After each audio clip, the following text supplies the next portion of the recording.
Every guitar top rises slightly in response to string tension. It's inevitable and it's even necessary to some point. But knowing what that distance is can be important when we're working with saddle height, or if we have to recalculate, for example, a neck angle in order to do a neck reset.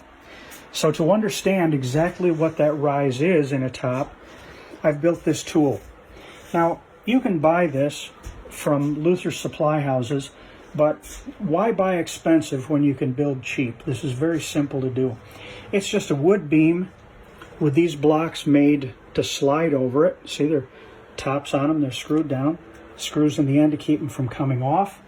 And then I've just carefully kind of inlaid a common 6-inch scale in the center of this beam, and I've trapped it with a piece of acrylic, and I filed a bevel in it to make it a little bit easier to read. The tool is very easy to use. I've placed it on the instrument just below the bridge, and I've adjusted my sliding blocks so that they're just out there sitting on the rims. Nice stable position. And I positioned the beam so that the scale is visually over the center of the top. It doesn't need to be absolutely perfect.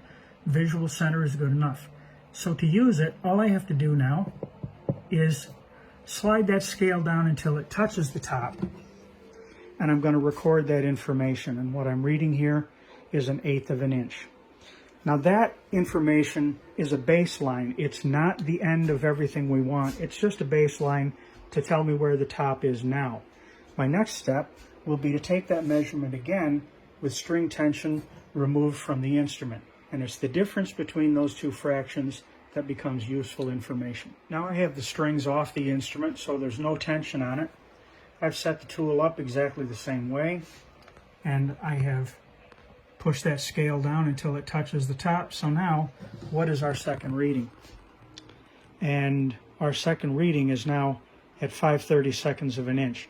So I know that top comes up at 1/32 of an inch when it's up to full concert pitch.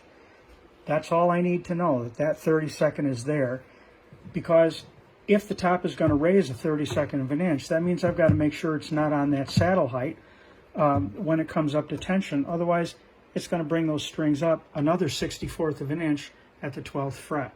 Very important information and very useful tool.